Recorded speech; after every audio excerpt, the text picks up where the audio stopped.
अगर करियर के point of view से देखा जाए तो भारत में इन तीन थ्री का कोई मुकाबला नहीं है, जिसमें आईआईटी, आईआईएम और आईएएस आते हैं। हालांकि इन तीनों में से आईएएस का रुतबा सबसे अधिक है। आज आपके साथ ऐसे ही एक व्यक्ति की कहानी शेयर करने जा रहे हैं जो हजारों दिक्कतों के बावजूद अपने दृढ़ निश्चय और मेहनत के बल पर आईएएस ऑफिसर बने। बनारस शहर में एक बच्चा अपने दोस्तों के साथ खेलते खेलते एक दोस्त के घर चला गया।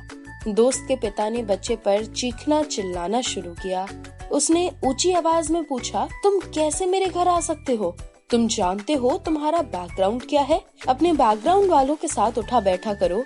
उसे समझ नहीं आया कि आखिर उसने गलत क्या किया है। इस परिचित व्यक्ति ने बालक को उसके सामाजिक पृष्ठभूमि के बारे में समझाया। उन्हें एहसास हो गया कि वो गरीब है और उसका दोस्त अमीर है। उसके पिता रिक्शा चलाते हैं और उसकी सामाजिक परिस्थिति ठीक नहीं है। जिस घटना की यहाँ बात हुई है वो घटना गोविंद जायसवाल के बचपन की सच्ची घटना है। गोविंद के पिता नारायण जायसवाल बनारस में रिक्शा चलाते थे। रिक्शा ही उनकी कमाई का एकमात्र साधन था। गरीबी ऐसी थी कि परिवार के सारे 500 सदस्य बस एक ही कमरे में रहते थे। गोविंद की माँ बचपन में गुजर गई थी। कड़ाके की सर्दी हो या तेज गर्मी या फिर जोरदार बरसात, पिता ने रिक्शा चलाया और बच्चों का पेट भरा।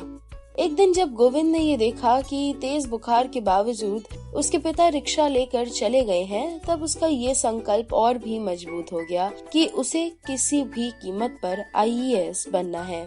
हालत उस समय और भी बिगड़ गए जब पिता के पाँव में सेप्टिक हो गया। सेप्टिक की वजह से पिता का रिक्शा चलाना नामुमकिन हो गया। पिता की मेहनत की वजह से गोविंद की बहनों की शादी हो गई। इन सब के बीच गोविंद ने ही अच्छे नंबरों से ग्रेजुएशन की पढ़ाई पूरी कर ली। आईएएस की कोचिंग के लिए गोविंद को बनारस से दिल्ली जाना पड़ा। दिल्ली में भी दिन मुश्किलों भरे ही रहे। छात्रों को ट्यूशन पढ़ाकर गोविंद ने खर्चों के लिए रुपए जुटाए। कई बार तो गोविंद ने दिन भर में सिर्फ एक बार भोजन कर अपना काम चलाया। कम खाने और ज्यादा पढ़ने से हालात ऐसे हो गए कि गोविंद की तबीयत बिगड़ गई और उसे डॉक्टर के पास ले जाना पड़ा। डॉक्टर ने सलाह दी कि अगर कुछ समय के लिए पढ़ाई को नहीं रोका गया तो हालत और भी बिगड़ जाएगी और बहुत नुकसान होगा। लेकिन सिर्फ लक्ष्य की ओर देख रहे गोविंद ने किसी की नहीं सुनी और अपनी पढ़ाई जारी रखी। इस मेहनत और संकल्प का नतीजा ये निकला कि गोविंद पहले ही प्रयास में आईएएस परीक्षा पास कर लिए। गोविंद ने आईएएस परीक्षा में 48वीं रैंक हासिल की। गोविंद ने हिंदी माध्यम से अव्वल नंबर पाने का खिताब भी अपने नाम किया। गोविंद की कहानी ये भी बताती है कि पृष्ठभूमि का भी कामयाबी पर असर नहीं पड़ने दिया जा सकता।